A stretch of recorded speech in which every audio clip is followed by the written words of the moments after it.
Right then, hopefully you can hear me properly, because this is the camera I'm using for full video, so if not, blame Danny. Anyway, as you can see, not the usual format that we're towing as race cars in anymore. We've got the truck with the race car on, and then this is a little side job. So basically, tomorrow I've got to solve this problem. We've got this technical scrutineer's sealing report. So basically, after the weekend, Scott had 2 class wins and he beat all the cars in the class above as well. So watch that video if you want to see how we did it, what we did. But the golf were absolutely flying at Croft. It's a circuit that Scott really loves. Really happy with it, and yeah, just absolutely smashing rad. And a load of people had a whinge. Whether they whinged in the steward's office or whether they just had a whinge at Scott saying his car were fast or tyres were good or you've got too much power or whatever they said to him anyway. Whether they took it further, not too sure. But at the end of the day, when he'd finished the 2-hour race in the golf, he come and said basically, we're taking an ECU from your car and we need to meet you at an arranged dyno, approved dyno. So basically we've got a choice of 3. I've decided to go down to one that I've never used his dyno before, but I know Ricky, so we'll go down and see him. Nothing to hide, they've got our ECU. Only thing we've done to the car so it fits on this truck is take the front bumper off and the splitter, and as you can see here, change the wing because that wing was damaged on the corner. Didn't really need to change it, but that's all we've done. I'm not sure how strict they are with the park firm air conditions when they've got your ECU, because we can't alter that. I'm sure there's tons of other stuff people could do to make the power less, but to be fair, we're using this as an opportunity to get the car tested this year. We've done it before and I think they were, we're talking about 5% difference, 10%. We'll have a look at the numbers anyway. So we've got here corrected power, 331.1, 328 uncorrected, which is funny because uncorrected on our dyno, if you look at it, it were coming up at like 320s and then we were going down to 302. So a bit weird how this one corrected up and ours corrected down, so God knows what's going on there. And the other side job I've got going on here, this is Gig's car, so that's Gig, Graphic Innovation Group, and this is the new 3M gloss wrap, so look at that. I don't know if the camera's picking it up, but this has not even been polished yet. This is a new 3M HG gloss wrap, and yeah, looks sweet. We're still wrapping one of our cars in it. That's the first roll of this wrap in the country, apparently, and the first car, full car to get it. I'm taking that to Wrap Fest on my way down to Swindon tomorrow. So yeah, we'll get cracking. I'll sit in truck and just have a little look at some numbers and stuff before I set off. And yeah, that'll be tomorrow morning's job. So the car ready to race with tank completely empty is 1221 kilograms. So our minimum declared weight is 1220. So if a little bit of car falls off and we've run out of diesel, we should only just get to that 1220, which that means then we can have 280.01 horsepower, and that's to stay at 229.5 horsepower per tonne. So that means we're going to stay in Class B, not going to Class A, blah de blah. But obviously on our dyno, we've done 252, that's the figure that you'd see if it spat it out when you're watching the dyno, but then you can turn off the corrections, just have a look what it says it should do when we aren't any corrections applied. It did 264.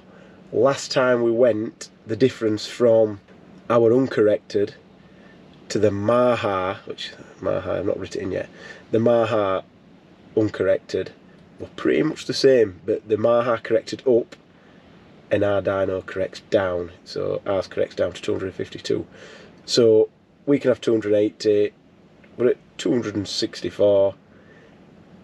Let's see what it does, but this all was before we went racing, so in theory after 3 hours of kicking its head in it should be less, but you never know. This engine seems pretty strong. It might have got stronger. I'm hoping not, because if we go over 280, I'm not sure what they'll do. Will they disqualify us? I'm not sure. I'm hoping not, for Scott's sake, but I weren't there, so I've done absolutely nothing wrong. So let's see.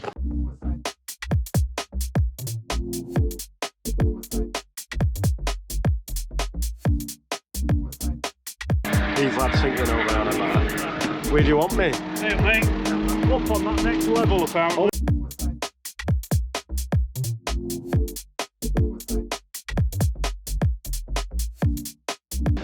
Some stuff happening here. Sweet. Oh, sorry people. A bit late to the party here. Took a bit of grass with him. Just smashed barriers. Guitar in the plates and that. Beast. Teddy makes a nice burger.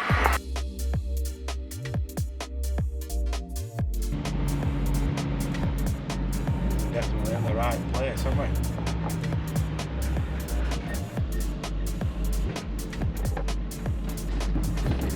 Oh. Our friends are here.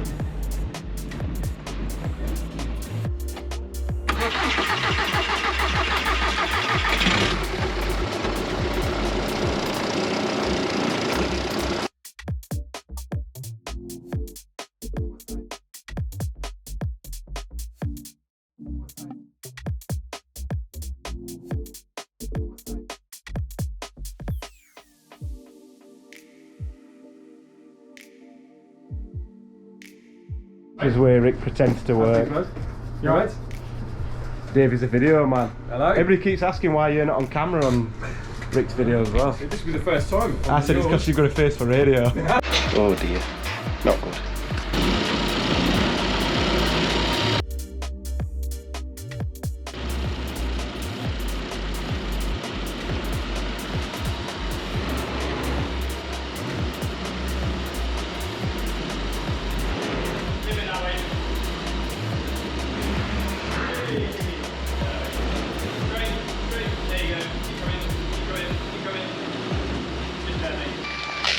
I'll let Giles do that, I'm not touching that. No, and it smells funny. Why does it smell funny, right? It runs on the best fuel known to man. One of these, isn't it? So that is One step above, people who think electric. TT ECU, just to get it onto the truck. Petrol fuel's the devil.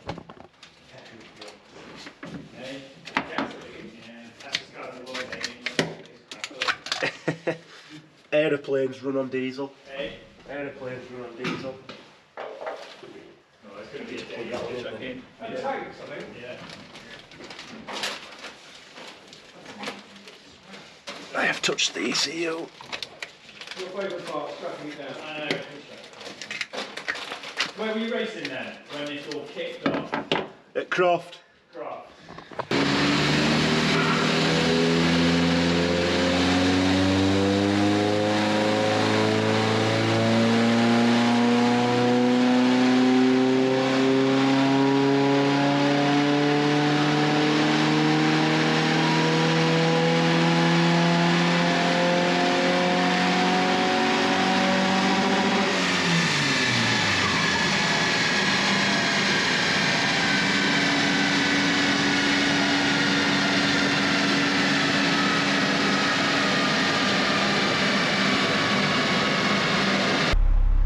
GoPro battery died, so I'm having to do this from in the truck whilst I'm charged. There's a wire going to here.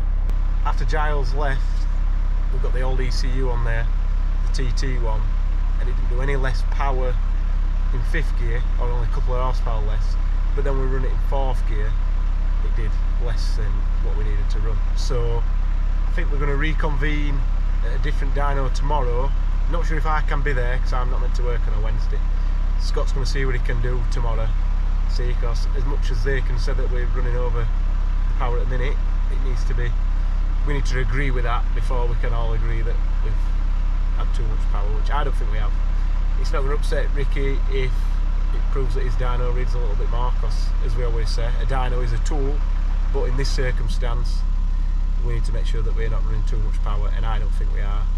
If we are, it's a couple, not 10 horsepower more, but let's see what's what. Not sure what this video is going to turn into, because things are a little bit deflated after we run things on the dyno, so I thought it would be very close, but not as far over as we are. But anyway, we shall see. It's very late, it's 3:30, I've got a 4-hour journey home, so yeah, I want to go. Hurry up, otherwise I'm not going to see the kids before they go to sleep. As a quick aside, I think this truck's pretty good on fuel. We've done 201 mile and we're not even much below 3/4 of a tank, but is that half a tank and that less than half a tank? We'll see if I get to the unit without fueling up. What's going on in back of there then? So part 2 of the dyno testing. Not sure how much footage we're going to use of what we've done so far, so hopefully I'm not repeating myself, or hopefully I've not missed anything. But packed up here on, when was it? Tuesday. I were off yesterday. I'm always off on a Wednesday. Hopefully I've disconnected the trailer. Yeah, don't need that now. So yeah, I don't work Wednesday. Giles couldn't do Thursday. We can do Friday. So tomorrow morning I'm getting up early, getting over to Tegiwa. Going to try and get there for 9 o'clock, unloaded, ready to go on their dyno, because Giles in a bit of a rush, I believe. And then hopefully, I've been having a look through the figures again, and the difference in dynos when we were at Tegiwa last time were only 2%. That's going from our uncorrected to their corrected, just because they were the nearest figures. That's just so we know when we put our dyno, not a massive difference. But on Ricky's dyno, the difference were anything from like 8 to 12%, which obviously then it's thrown us figures out. So I still don't think we've got a problem. I'm hoping that when we get there I'm not eating my own words again. We have got a problem. But Robert Area is going to be at the dyno again tomorrow. Not sure if he's going to be there at the same time as us, whether he's going to be morning, afternoon or whatever. But I'm going to go there, put our car on the dyno. It's literally not moved, not even unstrapped it. Everything's still as it was. Giles has still got our ECU. I don't know if I can see it there, it's down there somewhere, the ECU. But Giles has still got our ECU. And yeah, we can see what it does then. So what I forgot to do last time, we'll see how many litres we've used, doing 382 miles, quarter of a tank left, which is not bad. We'll fuel it up and see what we did. So the tank is now full. Took 78 litres to do it, so 78 divided by 4.55 equals 17.14, so 382.4,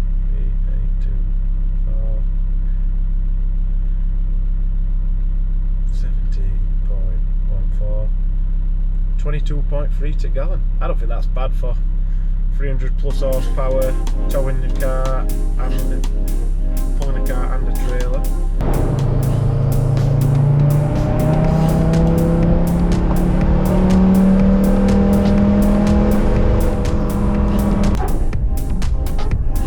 We've arrived. Let's get cracking. Please don't be dead, please don't be dead. Oh, something's happening.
So, redemption. We could get 283.8 according to Giles' figures, and we got 283.7. So there's a bit of a difference. The drag's up a little bit here, but the wheel horsepower's a little bit down, so I'm not sure why or how or what. The fans are a bit further away maybe. Cell's bigger. Don't know, but we're happy. We haven't been disqualified. We totally leave the car alone, which Matisse will. Very close, that, innit?